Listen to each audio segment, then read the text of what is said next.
It's a story that starts some 2,500 years ago and tells of a Chinese sage named Confucius as he travels through a war-torn nation, spreading messages of peace and respect, initially embraced by some, but largely rejected by others.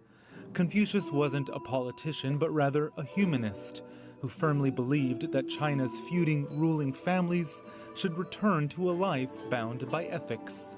Centuries later, in a colorful spectacle on this stage in Washington, dozens of Chinese performers are trying to convey his principles through movement. Confucius's life has been reenacted on the stage many times through other forms, but this is the first time we do it as a dancing drama. 25-year-old Hu Yang plays the famed teacher in the show, called Image China, Confucius, who said it's been a challenge accurately portraying the show's namesake, and an honor, especially performing in the U.S.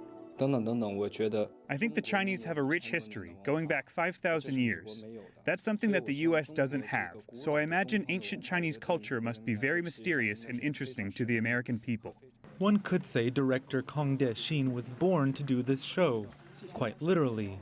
She's a 77th generation direct descendant of Confucius himself.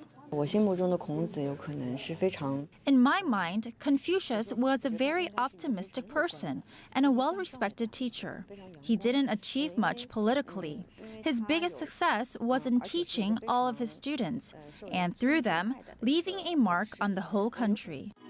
Confucius's teachings only received official sanctioning in China after the collapse of the Qin dynasty in 202 BCE. Fast forward to a modern China, and Confucius has become a household name, often exported abroad. It really begins to let you understand that there's something that we can reach out and touch each other with, as opposed to all the other things that happen. Confucius ultimately died without knowing the impact his teachings would have, not just on China, but on much of the rest of the world. It's a legacy now being carried on, not just through words, but through dance. Rowie Ruttenberg, CGTN in Washington.